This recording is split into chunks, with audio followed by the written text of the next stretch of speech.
Hi friends, my name is Tommy. Let's take a look at all the steps to open a Binance account. First of all, you need to have a Binance account. It's pretty easy to open. Go to the Binance website. You can use the link in the description. Then to open an account, you need an email or a mobile phone to which a confirmation code will be sent. By the way, I recommend that you sign up for email first and then add your phone. For more protection of your account, go next, and there is a captcha against the bots. Then I enter the code from the email in my case, or from the phone if you register by phone. Then come up with your password, and that's it.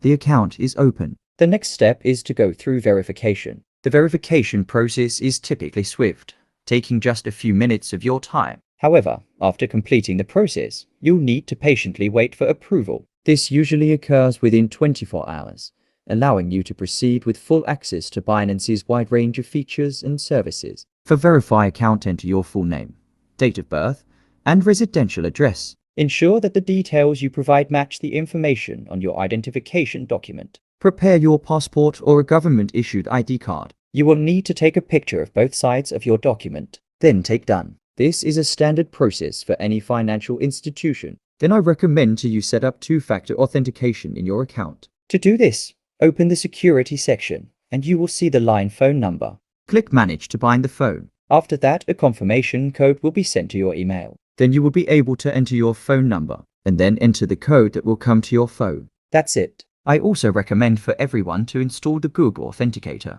It is located also in the security section. You will see the Line Authenticator application here. Click Manage to set up. Here, when you click Enable, your QR code will appear, which must be scanned in the application, which can be downloaded from the Apple Store or Google Play. After you scan this QR code, a 6-digit code will be updated in the application once a minute. This code can be used to confirm login or withdrawal. That's it. When all the protections are in place and you have been verified by the documents, you can fully use Binance. Binance can be considered as an alternative to the well-known banking application, but this is a whole new place for your finances. And by the way, a lot of people don't know about it. In many countries, it is possible to order the familiar Visa card from Binance and pay with cryptocurrency anything you want. One more thing I'd like to say. If you signed up using the link from the description, you have the opportunity to get a $300 bonus in the form of various vouchers. To do this, simply click on your profile icon in the upper right corner. You will see the Rewards Hub in the drop-down menu.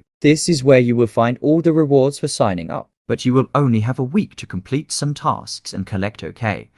The next question you might have is how we can fund this account. It is possible to buy cryptocurrency with a bank card or through a bank deposit if the amount is large and you don't want to pay commission. On this platform, there are always options to deposit funds through P2P. Go to the appropriate section and you will see a lot of bank applications and people who make transfers. But here all transfers have to be done manually and Binance acts as a guarantor. It is better to be guided here by reviews. Selling cryptocurrency and receiving money to your bank account or card is similar to a bank card, direct transfer to a bank account or via P2P. Or just order a Visa card from Binance and spend the cryptocurrency for your needs. When the funds were put into the exchange, the fastest way to exchange them for crypto at the current exchange rate is conversion. Find the tab Binance Convert, and here you can convert your money such as euros or dollars into any cryptocurrency at market price, or place orders at the desired price on spot market. But you need at least a little understanding of how the market works,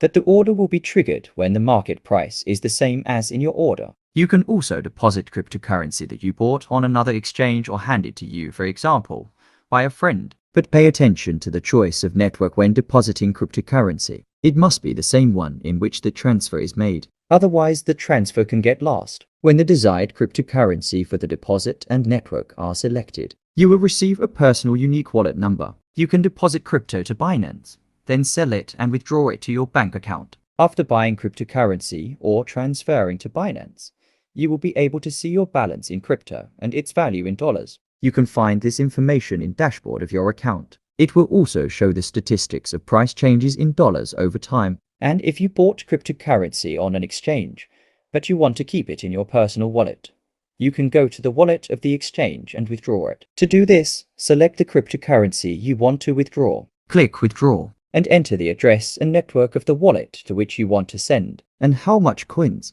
but pay special attention to the choice of network when withdrawing cryptocurrency. That's all for this one. If you enjoyed, please hit the like button and subscribe to the channel. Thanks. Bye.